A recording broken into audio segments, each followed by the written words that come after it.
다 같이 한 목소리로 봉독합니다. 너희는 세상의 소금이니 소금이 만일 그 맛을 잃으면 무엇으로 짜게 하리요? 후에는 아무 쓸데없어 다만 밖에 버려져 사람에게 밟힐 뿐이니라. 너희는 세상의 빛이라. 산 위에 있는 동네가 숨겨지지 못할 것이요 사람의 등불을 켜서 말 아래에 두지 아니하고 등경 위에 두나니 이러므로 집안 모든 사람에게 비추느니라. 이같이 너희 빛이 사람 앞에 비추게 하여 그들로 너희 착한 행실을 보고 하늘에 계신 너희 아버지께 영광을 돌리게 하라. 아멘. 오늘은 소금과 빛의 비유란 말씀을 가지고 함께 은혜를 나누도록 하겠습니다. 지난주에 있어서 이어서 예수님의 비유에 대해서 공부를 하는데, 이번 주부터는 마태복음을 중심으로 해서 예수님의 비유에 대한 말씀을 가지고 함께 은혜를 나누도록 하겠습니다. 예수님의 비유에 대해서 우리가 오해하는 것 가운데 한 가지가 무엇이냐면, 비유를 통해서 우리가 어떻게 살아갈까, 그것에 대해서 우리가 많이 배우는데, 실상은 예수님의 가르치신 모든 비유의 핵심은 예수 그리스도와 십자가, 하나님 나라에 대해서만 가르치고 말씀하고 있습니다. 그래서 비유를 우리가 이해를 하게 되면 예수 그리스도가 누구신지, 그리스도가 이 땅에 오셔서 하신 일이 무엇인지, 예수 그리스도가 십자가의 삶을 사셨던 그 그리스도의 십자가의 삶과 그 십자가의 삶을 통해서 그리스도 안에서 이루어지는 하나님 나라에 대한 모든 이야기가 비유 가운데 나와 있거든요. 여러분, 왜 비유를 말씀합니까? 예수님이 마태복음 13장에 씨 뿌리는 자의 비유를 통해서, 비유는 바로 선택된 하나님의 백성들만이 알아듣도록 하기 위해서 비유로 말씀하신 거거든요. 그래서 이 비유를 통해서 하나님이 하나님의 백성들에게 하시는 오늘날 이 시대, 그 예수 그리스도를 통해 주신 하나님의 뜻이 무엇인지 함께 은혜를 나누도록 하겠습니다. 오늘은 여러분이 잘 아시는 소금과 빛에 관한 비유의 말씀을 함께 나누도록 하겠습니다. 여러분, 이 소금과 빛의 비유는 우리 너무나 잘 알지 않습니까? 소금과 빛. 보통 우리는 이 소금과 빛에 대해서 많은 목사님들 통해서 어떻게 설교를 들었습니까? 너희는 세상의 소금과 빛이 되어서 세상에 썩어져가는 세상의 부패를 막고 어둠의 세상을 비추어서 훌륭한 사람이 되자. 대부분 이 소금과 빛의 비유를 그렇게 해석을 합니다. 그래서 많은 사람들이 세상의 소금이 되고 빛이 되기 위해서 어떻게 합니까? 열심히 선행을 하거든요. 그래서 가난한 사람들에게 구제를 하고 노숙자들에게 나의 시간을 나누고, 또 교회 안에서도 적극적으로 사회의 부조리함에 참여하기도 합니다. 그래서 우리나라의 종교인들 가운데서는 특별히 캐톨릭이나 기독교 안에서도 진보적인 사람들 가운데 독재 정권에 맞서가지고 정치적으로 국가의 독재에 맞서서 싸우는 일들, 이것도 소금과 빛의 삶이라고 생각을 했었습니다. 우리가 그렇게 해석할 수 있는 이유 가운데 한 가지 무엇이냐면, 16절 이와 같이 너희 빛이 사람 앞에 비추게 하여, 우리가 주도적으로 착한 어떤 선을 행해서 사람 앞에 비춰서 착한 행실을 보고 사람들이 하나님께 영광 돌린다. 이 말씀을 근거로 그렇게 해석할 수가 있거든요. 그래서 이 착한 행실이 불의한 구조적인 사회 악에서 의의 편에 서서 내가 희생을 하고, 그래서 정치적으로 여러분 국가의 불이나 독재에 대해서 맞서 싸우는 근거도 이곳에서 나옵니다. 가난한 사람들에게 구제를 하고, 그리고 내 재산을 나눠서 과부나 고아들에게 그 재물을 나누기도 하고 선행을 하는 것, 그게 보통 소금과 빛에 대한 주님의 산상순의 말씀을 그렇게 해석하는 게 대부분입니다. 근데 과연 이 수금과 빛의 삶을 착한 행실이잖아요. 너희는 소금이고 너희는 빛이다. 그렇게 살면 착한 행실인데 그 착한 행실을 통해서 아버지 하나님이 영광 받는다고 말씀하고 있거든요. 정말 소금과 빛의 삶이 우리가 보편적으로 하는 세상의 도덕적인 삶이고 독재나 불의에 맞서서 세상의 의의 삶에 서는 것인가? 어떤 면으로 맞아요. 마지막에 착한 행실의 결과로서 그런 삶이 성도의 삶이 한 부분적인 한 열매로 나타나거든요. 그런데 정말 오늘 소금과 빛의 삶으로 나타난 착한 행실이 우리가 알고 있는 그런 착한 행실인지 한번 말씀 속에서 은혜를 나누도록 하겠습니다. 첫째, 소금과 빛의 삶 착한 행실은 세상의 착한 선행과 행실이 아닙니다. 여러분, 오늘 본문 말씀에 너희는 세상의 소금이다. 너희는 세상의 빛이다. 선포를 하거든요. 너희가 세상의 소금이 될 것이다. 너희가 세상의 빛이 되라.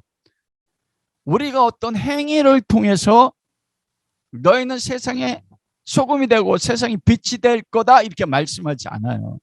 만일 그렇다면 예수님께서 뭐라고 말씀해야 됩니까? 너희는 세상의 소금이 되라. 너희는 세상의 빛이 되라 이렇게 말씀해야 되잖아요. 그런데 오늘 본문 말씀이 뭐라고 합니까? 너희는 세상의 소금이야. 너희는 세상의 빛이야. 이미 우리가 이 산상수훈의 대상자들이 누굽니까? 그 5장의 3, 1절 말씀에 보면 예수께서 무리를 보시고 산에 올라 앉으신 제자들이 나온지라. 제자는 누구예요?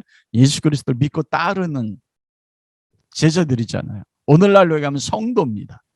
성도는요, 내가 지금 어떤 착한 행실, 세상의 도덕적인 행실을 하지 않아도 여러분 제자들에게 뭐라고 하면 너희는 소금이야, 너희는 빛이야 이렇게 말씀해요. 그런데 이 제자들은 어떤 사람들입니까? 우리가 아는 것처럼 나중에 베드로는 어떻게 해요? 3년 동안 예수님과 그렇게 기적을 경험하고 예수님과 먹고 마셨는데 그 겟세마네 동산에서 예수님 버리고 제자를 다 도망갔어요. 대제사장 가야바 집에서 3번이나 부인하고 저주까지 했습니다. 그런데 그런 제자들 아셨잖아요. 엠플레포. 그런데 그들을 향해서 너희는 세상의 소금이고 빛이다. 그러므로 여러분 어떤 착한 행실이 도덕적인 착한 행실을 통해서 우리에게 너희는 세상의 소금인데 빛이 되리 이 말씀이 아니에요. 너희는 이미 지금 세상의 소금이야. 너희는 지금 세상의 빛이야. 이건 역설적으로 이야기하면 무엇입니까? 소금이 왜 필요합니까? 썩어져가는 걸 부패를 방지하는 거잖아요. 다른 말로 얘기하면 제자들이 세상의 소금이고 세상의 빛이라면 성도가 세상은 두 가지에 지금 처해져 있다는 겁니다. 세상은 뭐예요? 소금이 필요한 세상. 왜 소금이 필요해? 썩어져 간다는 겁니다. 세상은 지금 부패되어 있다는 거예요. 여러분 세상이 지금 밖의 날씨가 너무 맑거든요. 날씨가 좋아요. 그리고 한국이 저희 80년대하고 지금 2022년은 너무나 많이 바뀌었거든요. 우리가 강남에서 예배 드릴 때 강남의 높이 빌딩들 보면 세상이 썩어지는 것 같습니까? 세상이 어둠인 것 같습니까? 예수님 뭐라고 말씀하면 세상은 지금 썩어져가는 세상이야. 그리고 부패되는 가는 세상이라는 거예요. 그리고 세상은 지금 어둠이라 이렇게 말씀합니다. 에베소서 2장 1절 허물과 죄로 죽었던 너희를 너희를 살리셨도다. 너희도 전에는 그 가운데 행하고 어둠의 악한 영을 따랐다. 성도들도 전에는 무엇입니까? 허물과 죄로 죽었다는 거예요. 썩어져가는 세상이고 어둠의 영들을 따랐다 세상이요. 여러분 만일 이 본문 속에서 착한 행실이 세상적인 도덕적인 착한 행실이 결론적으로 아니라는 것입니다.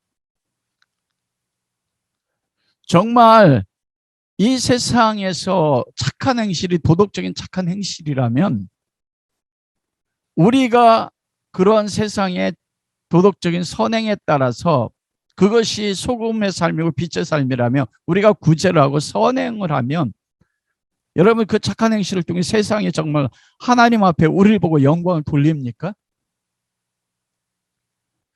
요한복음 15장 18절에 19절에 보면 예수님이 그렇게 말씀하셨어요. 세상이 너희를 미워하며 너희보다 먼저 나를 미워할 줄 알라.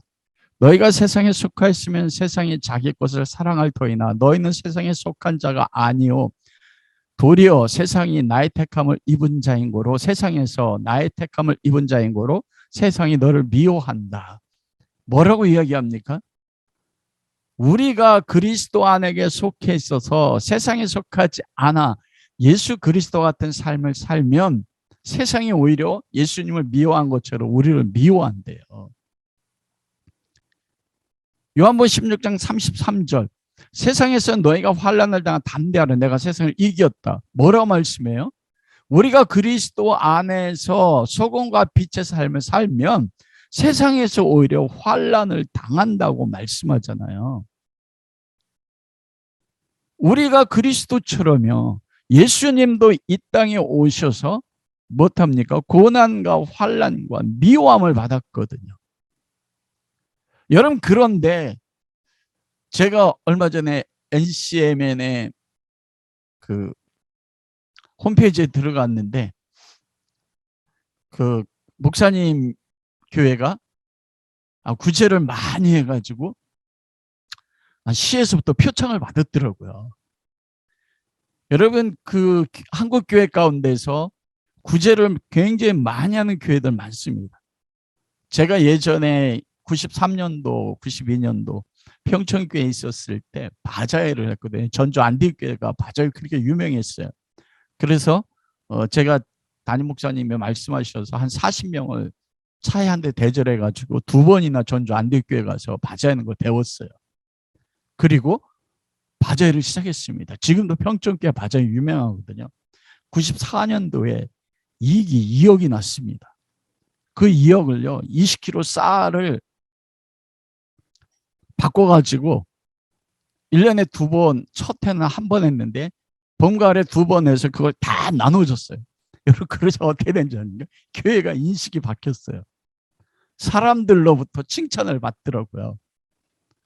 그리고 그 만안구청으로부터도, 평촌이 안양시 아닙니까? 그쪽으로부터도 막 칭찬을 받고 표창장을 받는 겁니다. 여러분, 교회가 착한 일을 하면 세상으로부터 존경을 받고 그리고 칭찬해 주지 않습니까? 그런데 예수님 뭐라고 말씀해요? 여러분, 예수님이 선하십니까? 예수님 착하세요? 예수님의 삶을 여러분 뭐로 표현합니까? 예수님처럼 착한 행실로 하나님 앞에 영광 돌리는 분이 없습니다. 그런데 예수님 뭐라고요? 세상이 날 미워했대요. 너희도 미워할 것이다. 여러분, 오해하지 마십시오. 구제나 선행이나 이거 하지 말라는 게 아닙니다. 결론적으로 말씀드리지만 그것은 우리가 정말 성경이 말씀하고 본문이 말씀 착한 행실을 살면 열매로서, 한 부분의 열매로서 그 삶은 나타나게 돼 있어요. 그러나 그게 목적이 아니에요. 그게 하나님 말씀하시는 착한 행실이 아니라는 것입니다. 성경이 성도들에게 요구하는, 오늘 예수님 말씀하시는 착한 행실을 살면 그게 세상의 도덕적인 선행이 아니라는 것입니다. 그 착한 행실을 살아가면 세상으로부터 무엇한다고요? 핍박을 받는데요. 미워함을 받는데요. 환난을 당한대요. 그러나 교회가 불의유실 돕던 이제 가난한 사람을 도와주고 재물을 나누고 가난한 학생들 장학금을 지급하고 불쌍한 이웃들이 어떤 힘들고 어려운 일을 당할 때 그들을 도와주면 세상으로부터 칭찬을 받습니다. 그러므로 무엇입니까? 본문의 소금과 빛의 삶, 착한 행실로 나타나는 그 선행은 세상적인 도덕적 선행이 아니에요. 구제하는 것, 그리고 가난한 자를 도와주는 것, 내 재물을 나누는, 이게 착한 행실이 아닙니다. 본문에.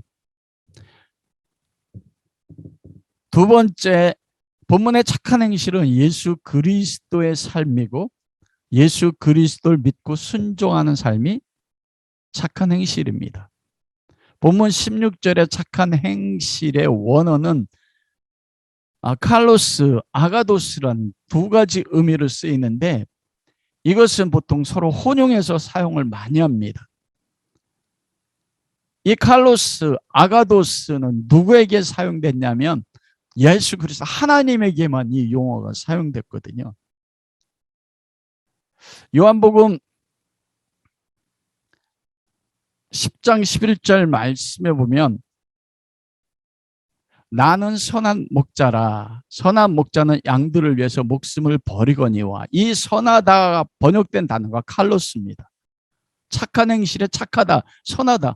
그게 번역된 게 칼로스거든요. 이 선한 목자가 착한 일을 행하셨는데 그 착한 일이 무엇이에요?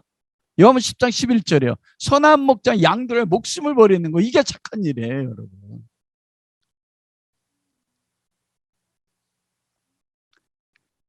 그리고 예수님이 착한 행실이 무엇으로 나타났습니까? 두 번째, 요한복음 17장 4절. 아버지께서 하시는 모든 일을 다 이루어 하나님을 영화롭게 하였으니. 여러분, 오늘 16절 말씀에 너희가 착한 행실, 이같이 너희 빛이 사람을 비추게 하여 그들로 너희 착한 행실을 보고 하늘에 계신 너희 아버지께 영광을 돌린다. 착한 행실이 하나님 아버지께 영광이 돼요. 근데 예수님이 어떻게 하나님 앞에 영광 돌렸습니까? 아버지께서 하라고 하신 일, 그걸 이루어서 하나님을 영화롭게 했거든요. 그러므로 착한 행실이 무엇입니까? 예수님이 착하신 분이에요. 착한 목자예요. 착한 선한 목자가 하신 선한 일이 무엇입니까? 양들을 위해 목숨을 바친 겁니다. 세상은 양과 염소가 있습니다. 예수님이 십자가에 못 박혀 죽은 것은 염소를 위해서 십자가에 죽은 게 아니에요. 양들을 위해서 죽은 게 선한 일이에요. 그리고 아버지가 하라고 하시는 일을 이루는 거, 이게 착한 일이에요. 왜냐하면 그걸 통해서 하나님이 영광을 받았거든요. 세 번째로 사도행전 10장 38절을 보면 하나님이 나사렛 예수에게 성령과 능력을 기름 붓듯 하셨으며 저가 두루 다니시며 착한 일을 행하시고. 여러분, 예수님이 세례받을 때 성령이 비들같이 임하셨어요. 그리고 광야에서 40일 동안 사단에게 시험을 받고 세 가지 시험을 통과하자 누가복음에 보면 성령의 권능으로 충만하게 돌아오셨다. 그리고서 예수님이 온 갈릴리와 나사렛과 유다와 이방 땅을 다니시면서 하나님 나라를 선포하셨는데 그것을 사도행전 10장 38절에 뭐라고 해요? 예수에게 성령과 능력을 기름부터 하시고 저가 두루 다니시며 착한 일을 행하셨다. 예수님이 하신 착한 일이 무엇이에요? 아버지께서 하라고 하시는 일이거든요. 요한복음에 보면 나는 내 스스로 무엇을 말한 적도 없고 내 스스로 무엇을 행한 적도 없다. 아버지께서 나에게 보이시고 말씀하신 것만 난 말하고 행하셨다. 그 마지막에 하나님이 하라고 하신 일이 무엇입니까? 십자가입니다. 그게 바로 착한 일이에요. 예수 그리스도가 선하신 목자요. 그리스도가 하셨던 모든 것이 하셨던 것이 착한 일입니다. 그러므로 그 그리스도의 예수님께서 행하셨던 착한 행실이 선한 목자로서 양들을 위해 목숨을 바치고 아버지께서 하라고 하시는 모든 일을 이루고 그리고 성령과 권능에 충만해서 온 두루 다니시면서 복음을 전파하시고 하나님 나라를 전파하시고 마지막에 어떻게 해요? 십자가에 못 박혀 죽기까지 순종하신 그 일이 착한 일이에요. 그리고 그것이 그리스도의 삶이 성도에게 재현되는 것, 그게 소금의 삶이고 빛의 삶이라는 것입니다. 여러분, 착하니 칼로스, 아가도스라고 말했잖아요. 요한복음 5장 29절에 보면 선한 일을 행한 자는 생명의 부활로, 악한 일을 행한 자는 사망의 부활로 다시 산다고 하잖아요. 선하다 할 때 이것이 칼로스입니다. 여러분, 어떻게 우리가 생명의 부활로 나옵니까? 누가 부활해서 생명을 가지고 천국에 들어갑니까? 믿음 아닙니까? 예수 그리스도를 믿고 그리스도의 말씀에 순종하는 것이요. 그게 요한복음 6장 28절에 29절에서 많은 사람들이 예수님을 따라 예수님을 묻잖아요. 주여, 우리가 어떻게 하나님의 일을 하오리까? 이게 착한 행실이 일하고 똑같은 원어를 가지고 있어요. 선하신 선생님하고 바리새인 예수님께 묻자. 예수님 뭐라고 했어요? 왜 나를 선하다느냐? 선한 분은 누구밖에 없다고요? 하나님 한 분 없대요. 그때 칼로스 아가도스를 썼거든요. 그러면 하나님의 일, 그게 선한 일이란 말입니다. 근데 예수님이 뭐라 말씀하셨어요? 예수께서 가라사대 하나님이 보내신 자를 믿는 것이 하나님의 일이다. 하나님이 보내신 자 예수 그리스도를 믿는 것이 여러분 선한 행실입니다. 왜 예수님께서 너희는 소금이고 빛이라 말씀하셨는지 이해가 되십니까?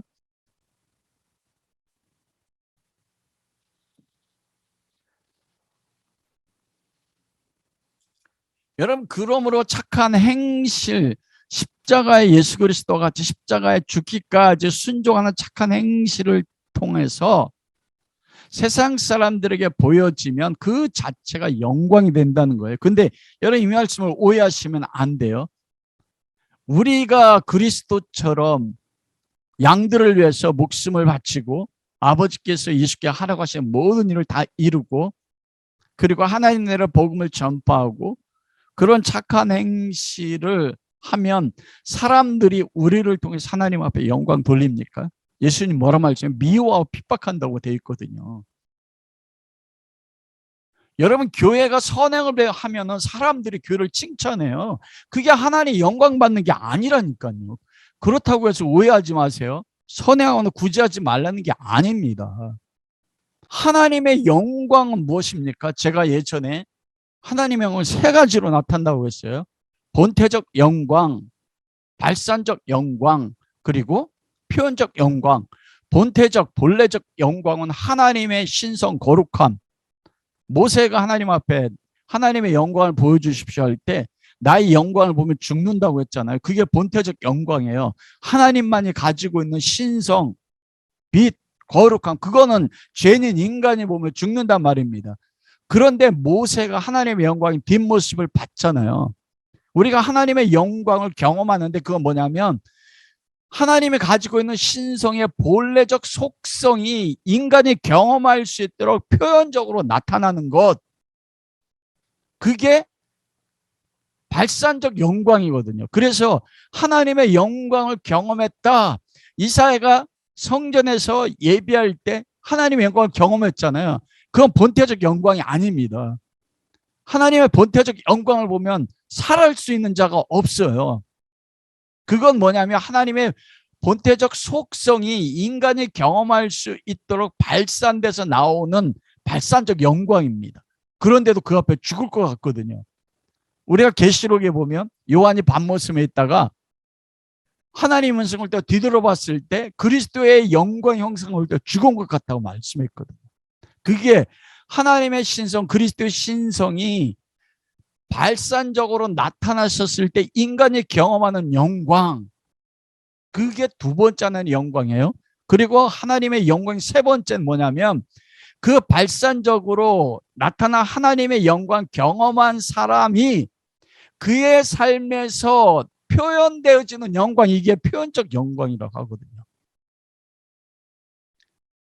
그래서 하나님께 영광 된다고 그거예요.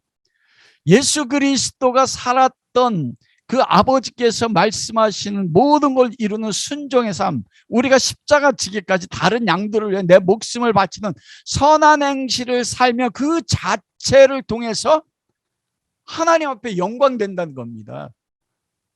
그게 아버지 나를 통해서 영광 받아주십시오 이거예요. 다른 사람이 그런 성도가 그리스도 같은 영광의 삶을 살아내면 세상은 그 사람을 보고 어떻게 합니까? 와, 칭찬하지 않고 뭐라고 해? 미워하고 핍박한다니까요. 그게 예수님의 말씀이에요.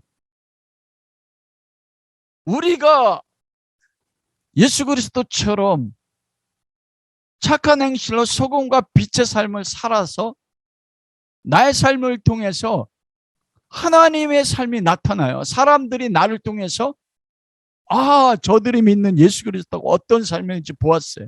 그러면 세상이 그걸 통해 영광 돌리는 게 아니고 뭐라고요? 핍박한다니까요. 왜 그렇습니까? 세상은 썩어졌고 세상은 어둠이기 때문에 빛이 어둠에 비치면 어둠은 깨닫지 못해요. 요한복음 1장에 말하는 것처럼. 오히려 빛으로 오신 예수 그리스도를 세상이 어떻게 했습니까? 박해하고 빌라도에게 고난을 받으사 고난 받고 십자가에 못 박아 죽였다니까요. 그게 오늘 본 말씀 착한 행실을 통해서 하늘에 계신 너희 아버지께 영광을 돌린다 이거예요. 사람들 앞에 사람들이 믿지 않는 사람들이 어떻게 영광을 돌립니까? 우리를 핍박하고 우리를 미워하는 그 삶을 통해서 하나님이 영광 받는다니까요. 그게 성도가 하나님 앞에 영광 돌리는 삶이에요. 여러분, 우리가 모든 일이 잘 되고 부자가 돼서 높은 위치에 올라가면 와, 그걸 통해 사람들이 와, 저렇게 예수 믿으니까 높은 위치에 올라가고 하는 일 잘 되네, 와, 그러면서 영광 돌린다, 이렇게 목표는 아니란 것입니다.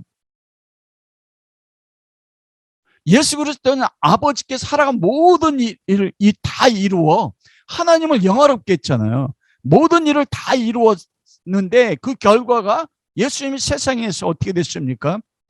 핍박받고 비난받았다니까요. 환난받았다니까요. 심지어는 제자들에게까지 버림받았어요. 그런데 그게 아버지께 영광 된다는 것입니다.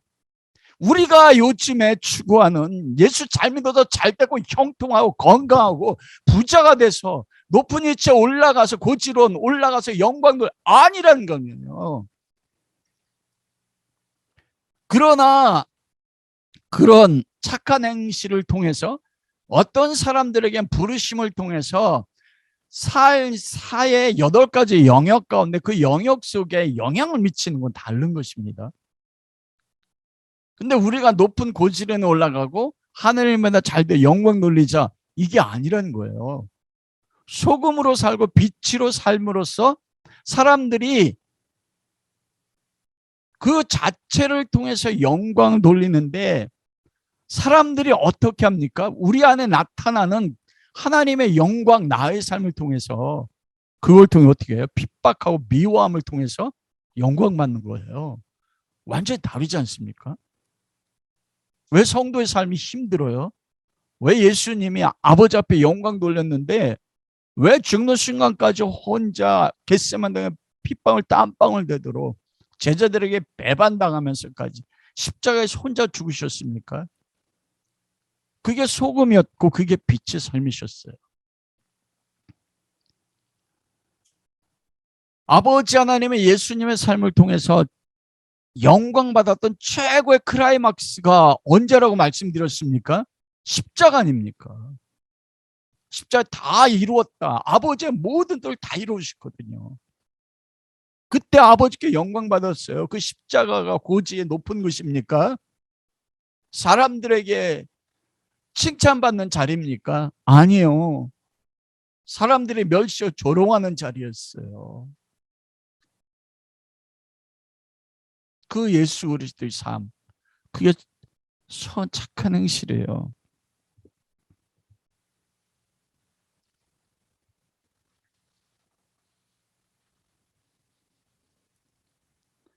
여러분, 우리가 세상적인 관점에서 착한 삶은 무엇입니까? 여러분, 한번 솔직해 보십시오. 세상 사람들이 우리보다 더 세상적으로 착합니까? 아니면 예수 믿는 사람들이 더 착합니까? 가나안 교인들이 있잖아요. 안 나가 교인들, 교회를 안 나오는. 지금은 뭐 믿는 그리스도인들 3분의 1이 가나안 교인이래요. 근데 왜 안 나가냐면 대부분 목사님에게 상처받고 교인들이 돈만 좋아하고 교인들은 틀어지면 세상 사람들은 술 한잔 마시면 풀어지는데 그 틀어진 거 끝까지 죽을 때까지 간직하고 교인들에게 상처를 입은 거거든요. 오히려 교인들의 삶이 세상 사람보다 못한 걸 보고 예수 믿는 사람들이 삶이 저런가? 착한 행실이 무엇인지 모르기 때문입니다. 세상 사람들이 여러분 더 착하지 않습니까? 빌 게이츠, 워런 버핏 같은 데 예수 안 믿는 걸 알아요, 제가 알기로. 근데 자기 자식들이 $10,000,000만 물려준대요. 근데 그 사람이 얼마나 독하게, 마이크로소프트 회장이 얼마나 독하게 돈 벌었는지 아십니까? 그런데 재단을 만들어서 아프리카에 에이즈 환자들 우물을 그 일을 행한다고요. 기독교 기업인 가운데 그런 일을 행하는 사람이 있습니까? 세상 사람도 더 착해요. 그게 예수님 말씀하는 착한 행실인가요? 아닌 것입니다. 그러나 세상적인 관점의 착한 삶은 소금과 빛의 삶을 살아가는 성도들이 열매로 나타난 한 부분으로 맺혀질 수는 있습니다. 그러나 예수님께서 말씀하시는 착한 행실은 그 삶이 아닌 것이에요. 예수 그리스도의 삶, 그게 착한 행실인 것입니다. 그게 소금의 삶이고 그게 빛의 삶인 것이에요. 그럼 세 번째로, 그러면 이제 성도가 이 세상에 드러내야 할 예수님의 소금과 빛의 삶은 어떤 삶인지 우리가 구체적으로 좀 말씀 속에서 알아보도록 하겠습니다. 소금의 삶은 하나님의 언약에 순종하는 삶입니다. 소금은 예수 그리스도를 상징하거든요. 역대하 13장 5절에 보면 이스라엘 하나님 여호와께서 소금 언약으로 이스라엘 나라를 영원히 다윗과 그 자손에게 주신 것을 너희가 알 것이 아니냐. 하나님 앞에 구별된 이스라엘, 오늘날로 이야기하면 교회는 소금 언약으로 세상과 구별됐습니다. 그것을 소금 언약이라고 했거든요. 여러분, 아브라함과 맺었던 그 언약, 다윗과 사무엘하 7장에 맺었던 언약들, 이삭과 야곱과 맺었던 그 모든 언약들을 역대하 13장 5절에 보면 이스라엘 여호와께서 소금 언약으로 이스라엘 나라를 영원히 다윗과 그 자손에 주신 것이 아니냐. 아브라함과 다윗은 예수 그리스도. 그 소금이라는 것은 언약입니다. 언약의 삶이거든요. 그런데 여러분, 성경에 등장하는 하나님의 모든 언약의 뿌리는 누구를 모델로 하고 상징하는 것입니까? 하나님과 예수님의 사이에 십자가의 피 흘림을 통한 언약이거든요.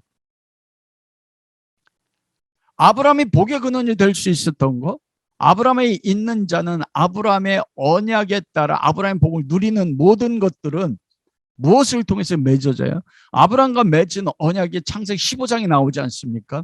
짐승의 반을 갈랐어요. 그리고 아브라함과 하나님이 언약 안에 쌍방 언약이 아니었습니다.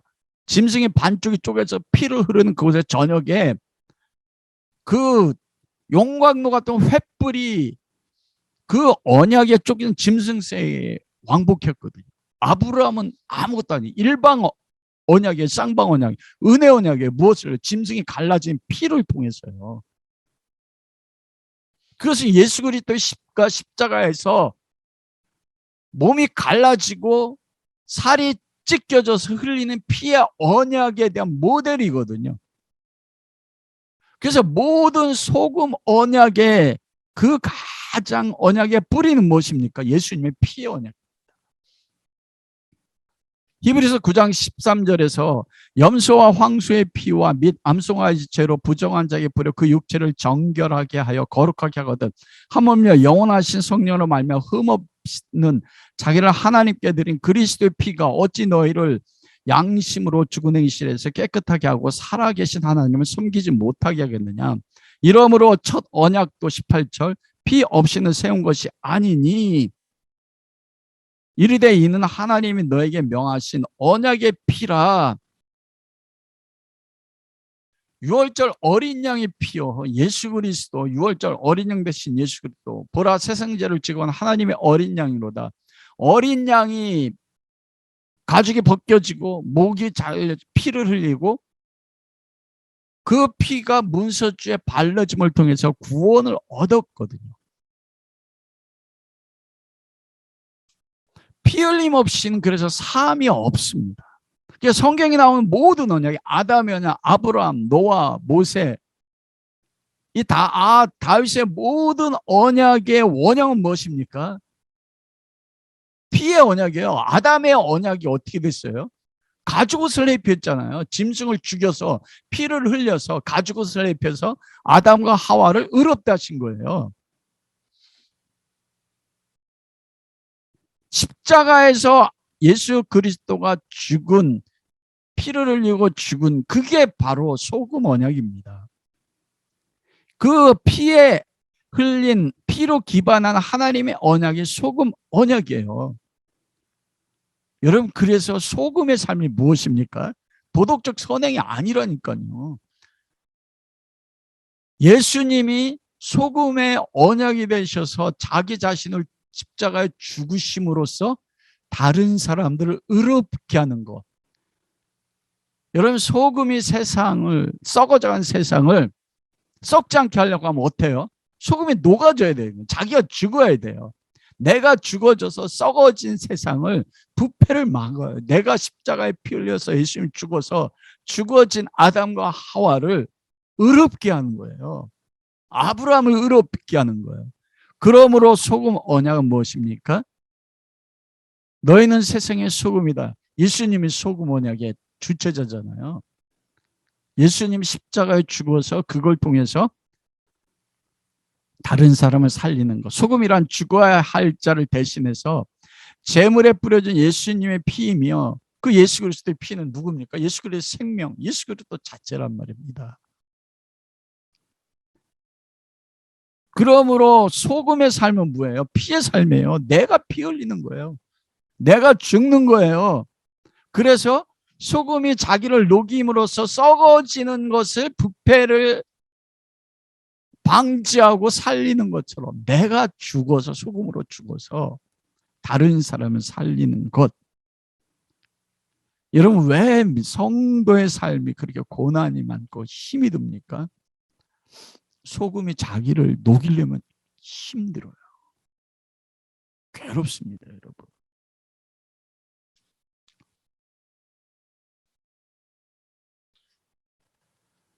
그러면 그 소금의 삶이 실제로 우리 삶에서 예수님의 소금의 삶이 어떻게 이루어집니까? 출애굽기 30장 첫째로 30장 34절에 35절에 보면, 그리고 레위기 2장 13절에 보면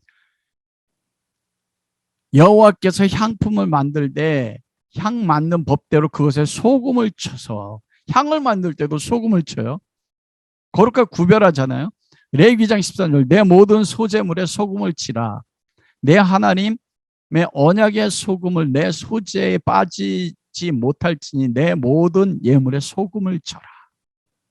소재는 떡으로 드리는 거잖아요. 떡으로 만들기도 하고 가루로. 근데 거기에 소금을 반드시 쳐야 된단 말입니다.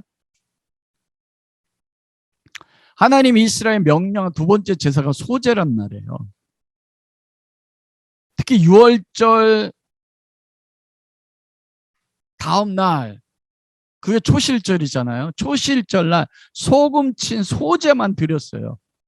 첫 제물을 가지고요. 그리고 여러분, 이 소재에 소금을 가지고 떡을 만든 그 드려진 떡은, 소금을 친 그 떡은 아론과 그 후손 제사장들이 성전 안에서 무엇합니까? 성전 뜰에서 먹었어요. 소재, 곡식 가루 가운데 소금을 넣어서 그것을 떡을 만들었는데, 그 떡은요, 아론의 자손들, 제사장들이 먹었단 말입니다. 회막에서 먹었어요. 성전에서요. 무엇입니까? 너희는 왕 같은 제사장. 우리 안에 예수님의 소금의 삶, 피를 흘려서 다른 사람들을 섬기는 삶이 이루어지기 위해서 무엇 해야 됩니까? 소금, 그리스도가 들어간 그리스도의 살, 떡을 제사장으로서 먹어야 되는 거예요.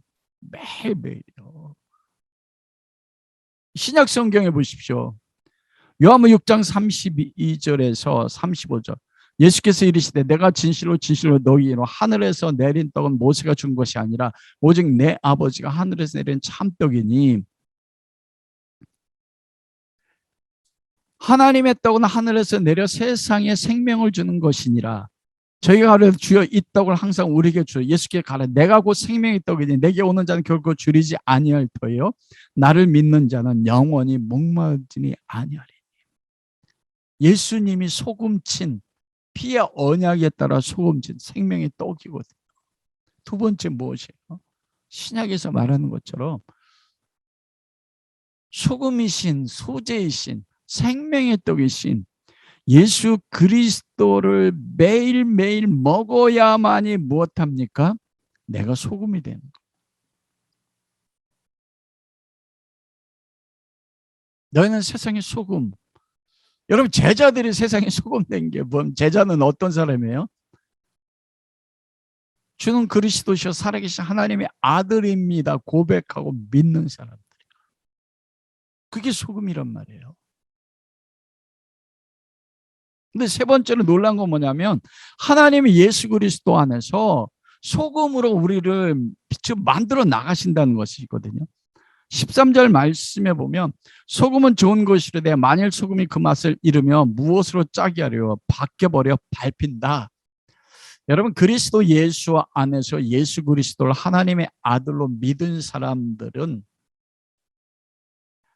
버림받을 수 있습니까? 없습니까? 로마서 8장이 35절부터 내가 확신하는 이 세상에 어떤 것도 하나님 사랑 안에 있는 그리스도 사랑에서 뺏을 자가 없어요. 베드로가 3번 예수님 부인하고 저주했어요. 그러나 베드로가 부인하고 저주했는데 버림받았습니까? 가룟 유다는 어떻게 해요? 우리가 사복음을 쓰면 가룟 유다는 예수님 앞에 선택받을 때부터 뭐라고요? 저는 예수를 판자라. 그는요 3년 동안 예수님을 쫓았지만 선택받지 못한 마귀의 자녀였다고요. 그래서 멸망에 갔어요. 소금이 오늘 본문 13절에 보면 소금이 만일 그 맛을 잃으면 무엇을 짜게 하려 후에는 아무 쓸데없어 다만 밖에 버려져 산에 발. 이게 우리가 두려워하는 거잖아요. 아니 너는 세상의 소금이 맛을 잃어버릴 수 있습니까? 아니 소금 맛을 잃어버리지 않습니다. 맛을 잃어버린 자는 처음부터 소금이 아니었어요. 그래서 밟힘을 당한다니까요. 소금은 절대 짠맛을 빼앗기지 않습니다.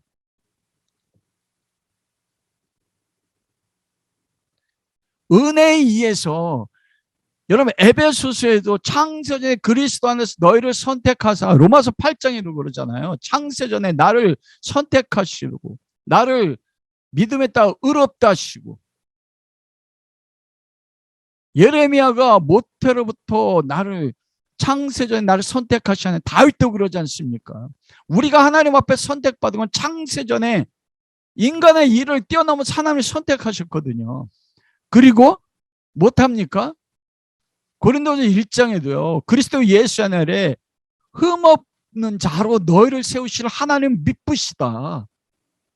소금이라 소금의 맛을 잃으면 맛을 잃지 않는다는 것입니다. 맛을 잃지 않도록 하나님이 그리스도 안에서 우리를 선택했고 우리를 소금과 빛으로 만들어 나가신다는 거예요. 지금도 소금이지만 그 삶을 살도록 하나님이 우리를 이끌어 간단 말입니다.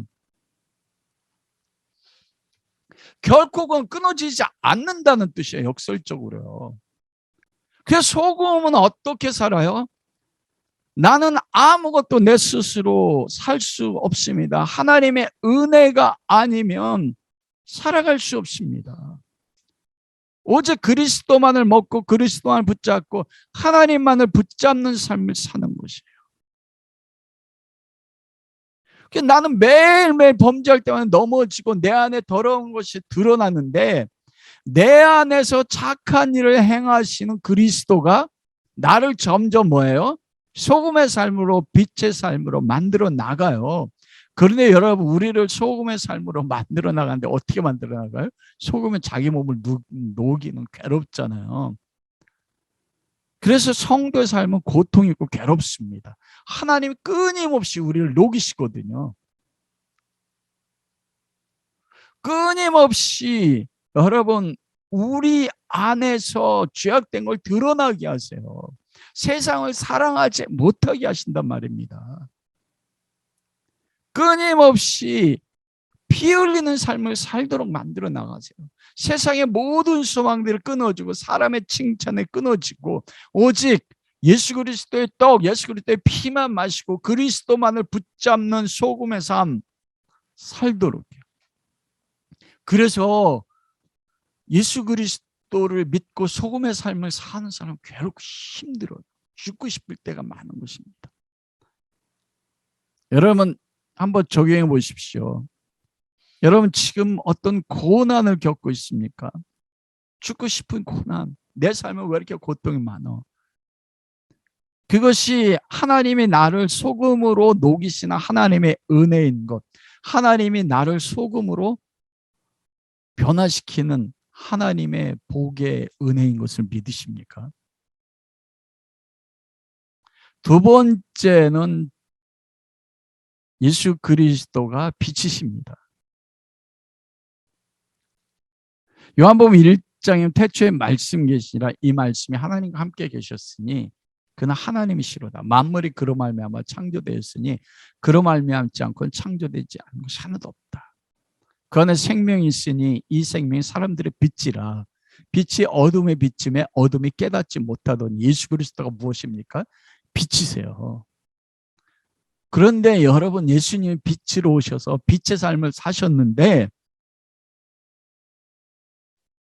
놀랍게도 예수님이 빛으로 오셨는데 세상은 예수님을 알았어요? 몰랐어요? 세상은 예수님을 알아보지 못했어요. 요한복음 9장 39절 41절 예수께서 가라사 내가 심판하러 이 세상에 왔으니 보지 못하는 자들은 보게 하고 보는 자들은 소경되려 하려 함이라 하시니, 바리새인 중에 예수와 함께 있던 자들이 이 말씀 가로되 우리도 소경인가? 예수께서 가라사대 너희가 소경되었다면 죄가 없으려니 본다고 하니 너희 죄가 그들인. 바리새인들이 자기들이 하나님을 본다고 여겼거든요. 그리고 세리와 창기들은 못 본다고 여겼어요. 그런데 놀랍게도 예수님께서 빛으로 이 땅에 오신 목적에 오셨는데 자기 백성이 자기를 영접지 아니했어요. 바리새인과 서기관들, 하나님의 율법을 지키는 자들은 스스로 보는 자라고 여겼는데 그들은 빛이신 예수님 보지 못했어요. 누가 봤어요? 소경이라고 하고 못 보는 자들이라 하는 율법을 지키지 못한 죄인들, 세리와 창기들이 예수 그리스도를 보았단 말입니다. 그리스도의 은혜를 통해서 자기들이 죄인인 것을 깨달은 사람들은 어떻게 돼요? 은혜로 눈을 떠서 빛이신 그리스도를 발견했던 사람들입니다. 그러므로 빛의 삶을 사는 사람들은 누구예요? 은혜로 눈이 떠져서 빛이신 그리스도를 보는 사람들이거든요. 여러분 지금 세상은 어둠의 세상이라고 말했잖아요. 예레미야 4장 23절에 내가 땅을 본 적 혼돈하고 공허하며 하늘들은 우러른즉 거기에 빛이 없으며. 여러분 창세기 1장 2절에 그러죠. 땅 공허하고 혼돈하며 흑암은 깊음 위에 있다. 여러분 창세기 1장 2절에 그게요. 예레미야 4장 23절에 이스라엘 민족의 삶의 모습이 그것 때문에 땅을 본 즉 예레미야가 혼돈하고 공허하대요. 혼돈은 뭐예요? 질서가 없어요. 공허는 뭐냐면 채워진 게 없어요. 하늘을 우리가 빛이 없어요. 흑암 가운데 있어요. 이사야서 59장 9절에 10절 그러므로 공평이 우리에게서 멀고 의가 우리에게 미치지 못한 적 우리가 빛을 바라나 어두운 뿐이요 밝은 것을 바라나 캄캄한 가운데 행함으로 우리가 소경같이 담을 더듬으며 눈 없는 자같이 두루 더듬으며 낮에도 황혼때같이 넘어지니 우리는 강장한 자 중에서도 죽은 자 같아. 이게 세상의 모습이에요. 이게 이사야 시대 때에 하나님을 본다고 했던 영적으로 눈이 열렸다고 하는, 예수님이 올 때 바리새인과 제사장들이 눈이 열려서 본다고 했는데 실제 그들은 봉사했고 소경이었다는 것입니다. 그게 하나님의 은혜를 통한 세상의 실체거든요. 그런데 그것을 직시하고 그 세상이 어둠인 것을 보는 사람들이 빛입니다. 그런데 어떻게 성도가 빛이 되어서 세상이 어둠 속에 있는 것을 볼 수 있었습니까? 이사야서 42장 18절 19절을 보면 너희 귀머거리들아 들으라, 너희 소경들아 밝히 보라. 소경이 누구냐? 내 종이 아니냐? 누가 나의 보내는 나의 사자같이 귀머거리겠느냐? 누가 나와 친한 자같이 소경이겠느냐? 누가 여호와의 종같이 소경이 되겠느냐? 여러분, 놀라운 거예요.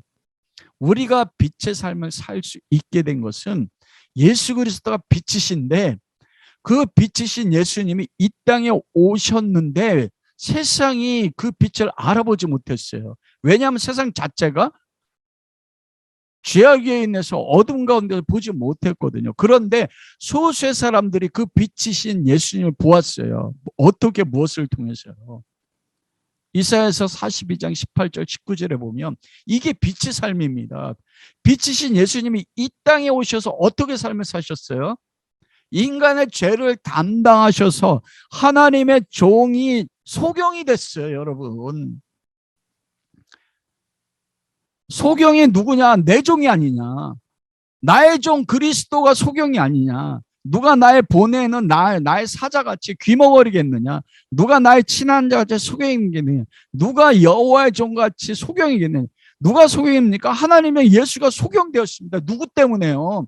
세상이 혼돈하고 공허하고 하늘의 흑암 가운데 깊은 가운데 있고 모든 존재들이 빛을 발하나 어둠뿐이고 캄캄대행하고 소경처럼 담을 덮고 눈 없는 데가 더듬거리면 낮에도 황혼같이 넘어지고 죽은 자 같으니까 그들에게 빛이신 그리스도를 볼 수 있게 하기 위해서 빛이신 예수님이 이 땅에 오셨는데, 오셔서 빛의 삶을 사신데 어떤 삶을 사셨다고요? 소경됐단 말입니다. 귀머거리가 됐단 말입니다. 다른 사람들의 죄인의 죄를 담당하셔 그 죄의 결과를 예수님이 소경으로 사셨어요. 귀머거리로 사셨다니까요. 혼돈과 공허와 흑암이었던 우리 대신 하나님의 아들이 비워지고 부셔지고 흑암이 되심으로써 우리로 하여금 빛이신 주님을 보고 그 빛을 받아들임으로써 우리에게 빛이 되게 하신 거예요. 그것을 아는 사람들이 빛이라니까요. 빛의 삶을 사는 거라니까요. 그런데 예수님이 빛의 삶을 사셨는데 그 빛의 삶이 뭐라고요? 소경처럼 살았었던 거예요. 그리고 오늘 본문 말씀 속에 5장 14절 15절은 그러잖아요. 너희는 세상의 빛이라 산 위에 있는 동네가 숨겨지지 못할 것이요 사람의 등불을 켜서 말 안에 두지 아니하고 등경에 두나니 이러므로 집안 모든 사람에 비추느니라. 우리는 이걸 그렇게 해석합니다. 너희는 세상의 빛이니까 산 위에 비치고 등경 위에, 왜냐하면 불을 사람들이 호롱불 위에 두잖아요. 그래야지 그 호롱불이 방 전체를 비추지 않습니까? 너희는 세상이 빛이니까 너희는 산 위에서 올라가서 빛을 비춰. 이게 고지론입니다. 등경 위에서 빛을 비춰야 집안을 비추잖아. 그런데 이 말씀을 가지고 하면 그렇게 해석하기 쉬워요. 그런데 마가복음 4장 21절 23절로 돌아가야만 이 말씀이 무엇을 해석하는지 알아요. 예수님이 빛이신데 이 땅에 빛으로 오셨던 예수님의 삶이 어떤 빛의 삶을 살았는지 우리가 정확하게 알 수 있다는 거요. 그럼 너희는 빛이어요. 그러면 어떤 삶이 빛의 삶인지 알 수 있단 말입니다. 마가복음 4장 21절 24절 또 저희에게 이르시되 사람의 등불을 가져오는 것은 말 아래나 평상 아래 두려움이냐 등경의 두려움이 아니냐. 이게 세상 사람들이 이야기하는 빛의 삶이에요. 등경 위에 둬서 호롱불 위에 둬가지고 등경 위에 둬서 호롱불이 비춰서 방안을 비추게 하지 않습니까? 근데 22절이에요. 그게 핵심이에요. 드러내려 하지 않고는 숨긴 것이 없고 나타내려 하지 않고는 감추인 것이 없느니라. 들을 귀 있는 자는 들을지어다. 이게 히브리인의 문학기법, 고건법이에요. 이건 고건이라는 말을 휘어가지고 원래 의미를 꼬아서 본질적으로 얘기하고 싶은 것을 얘기하는 거거든요. 어떤 사실을 강조하기 위해서 쓰는 것입니다. 그러면 이것을 22절, 거기에 22절이 빠진 거예요. 15절과 16절 사이에요. 그게 뭐냐면 드러내려 하지 않고는 숨긴 것이 없고 나타내려 하지 않고 감추인 것이 없고. 이게 어렵잖아요. 그런 쉽게 표현하면 드러내려고 숨기고 나타내려고 감추었다. 예수님이 이 땅에 오셔서 어떤 삶을 살았습니까? 하나님의 빛을 드러내기 위해서 예수님을 숨기는 삶을 살았어요. 하나님을 나타내려고 예수님을 감추는 삶을 살았다니까요. 그러니까 이 세상 속에 등불이 빛이 제 역할을 할 때는 세상의 빛은요, 세상 사람들이 빛으로 살 때 못합니까? 산 위에 올라가 스스로 빛나잖아요. 자기를 빛나잖아요. 아담이 왜 선악과를 따먹었습니까? 내가 하나님의 높아서 그곳에서 하나님과 높아지려고 자기가 빛이 됐단 말입니다. 높은 곳에 올라가서.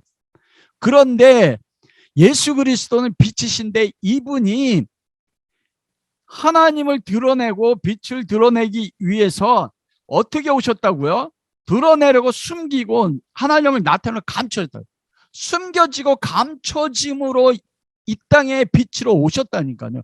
빛은 빛인데 숨겨지고 감춰지는 빛으로 오셨다는 것입니다. 예수님이 이 땅에 오셨을 때 감춰지고 숨겨졌어요.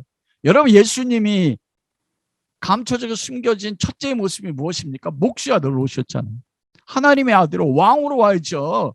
그래야지 온 사람들이 왕의 아들 왕자가 돼서 왕으로 메시아 역할을 하면 모든 사람들이 와 빛이네 따를 거 아닙니까? 근데 목수 아들이에요.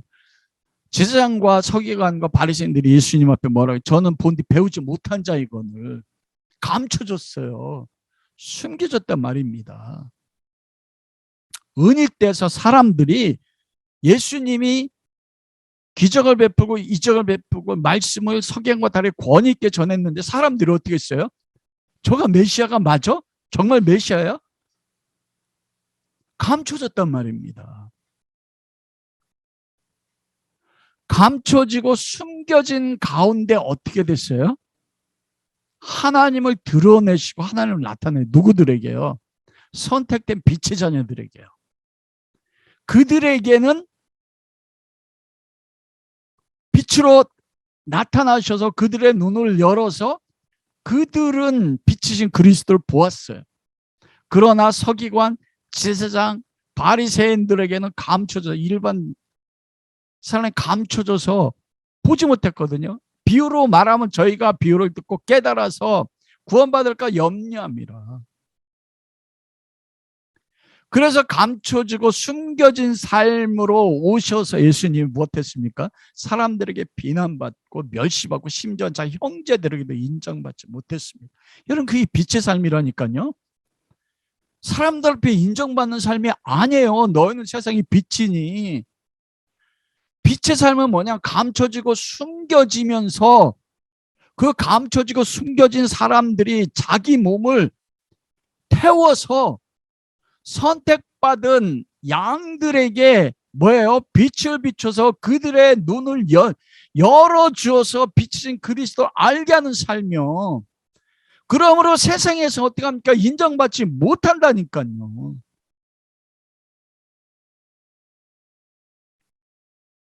성도의 삶, 소금과 빛의 삶은 이 세상에 부인당하고 무력한 자로 낮아지고 섬기는 자로 내려가서 다른 사람을 섬기는 거예요. 감춰진 빛이고 숨겨진 빛이란 말입니다. 그 감춰진 곳에서 자기 몸을 태우는 삶이기 때문에 다른 사람들 앞에 인정받지 않습니다. 그러니까 성도의 삶이 어때? 힘들고 괴로워요. 내가 예수를 섬기게 왜 이렇게 힘듭니까? 그건 뭐냐면 예수님이 소경된 삶을 살았다니까요. 내가 소경된 삶을 살아서 내가 빛을 못 보고 내가 그렇게 소경이 되면 다른 사람을 보게 하는 삶이 빛의 삶이라니까요. 여러분 이런 삶 살 수 있습니까?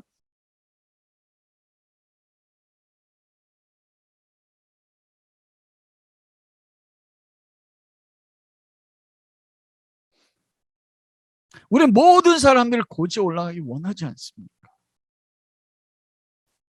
주님의 뜻이면 나는 평생 몸이 병들어서 그 병을 죽을 때까지 안고 가장 낮은 곳에서 모든 걸 다 잃어버린 곳에서 누구도 알아주지 않는 곳에서 주님이 있으라는 것이 그게 예수님 상 아니었습니까?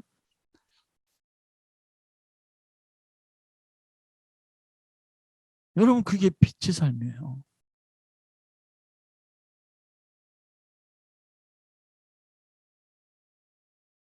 나의 의로움과 선한 행위를 통해 세상이 비추는 빛이 아니란 말입니다.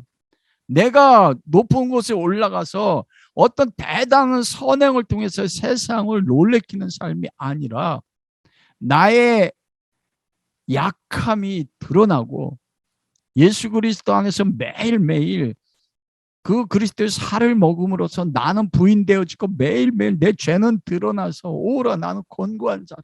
이 사망의 몸에서 누가 나를 건져낼까 그렇게 애통하면서 어떻게 해요? 그리스도 안에서 이김을 주신 하나님께 감사. 그리스도만 붙잡고 거기서 이겨요. 아무도 인정해 주지 않습니다. 그렇게 감춰지는데 하나님의 빛으로 세상에 비춰요. 그 누구에게 비춰요?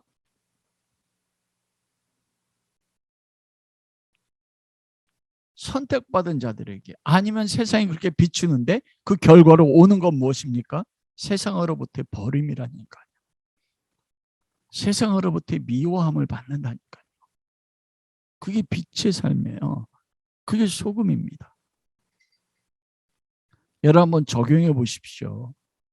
예수 그리스도 안에서 내가 죽도록 순종의 삶인데 그 결과가 세상이 감춰지고 숨겨지고 거기서 내가 녹아지고 거기서 나를 태우는 삶인데 아무도 나를 알아두지는 못하는 그 삶인데 여러분 그럼에도 그 길을 갈 수 있습니까? 여러분이 생각하는 빛의 삶과 주님 말씀 너희는 빛이라 말씀의 그 삶과 어떻게 다릅니까? 말씀을 마치도록 하겠습니다. 예수님께서는 그 제자들이 지금 부족하거든요.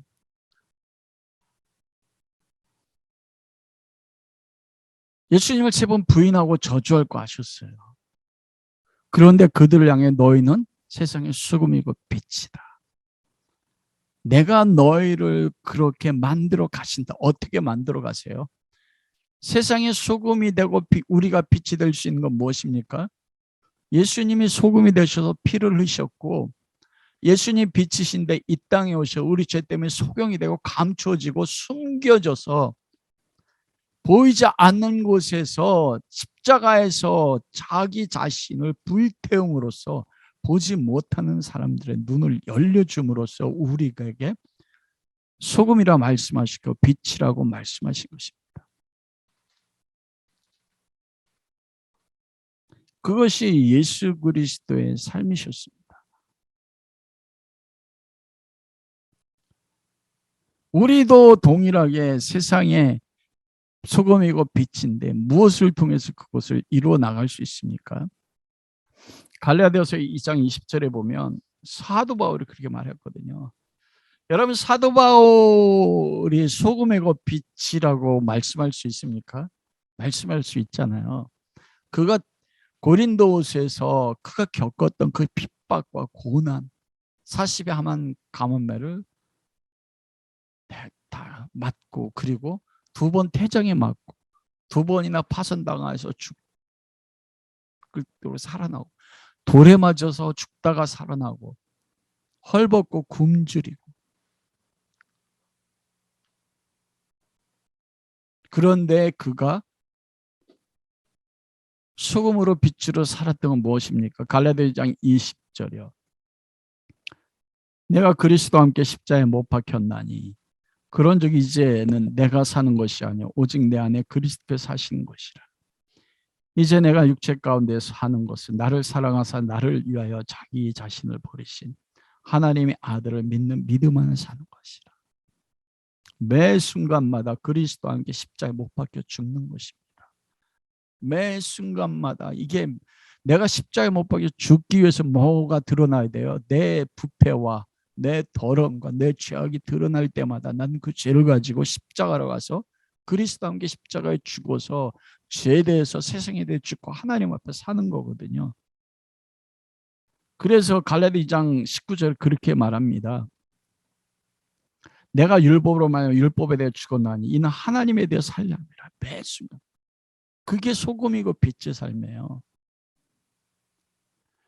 그래 매 순간 십자가 못 박혀 죽을 때 이제 내가 사는 것이 아니고 오직 내 안에 뭐예요? 예수 그리스도가 사는 삶. 이게 소금의 삶, 이게 빛의 삶이에요.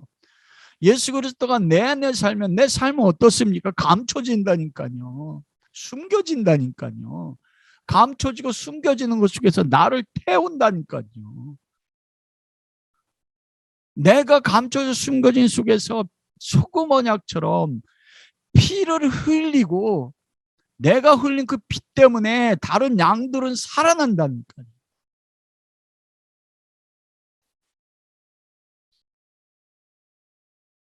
그러므로 이제 내가 육체 가운데 사는 것은 나를 사랑하사 나를 위해 자기 자신을 버리시 하나님의 아들을 믿는 믿음 안에 사는 것이라. 하나님의 일이 무엇입니까? 하나님의 보내신 자 예수 그리스도를 믿는 삶. 그것이 바로 소금과 빛의 삶이며 그렇게 소금과 빛으로 착한 행실로 살아갈 때 하나님의 영광을 받습니다. 그러나 세상은 여러분들을 미워하고 여러분들 핍박하고 여러분들은 환난을 당할 것입니다. 이런 은혜가 함께 할 수 있기를 주님의 이름으로 축원합니다.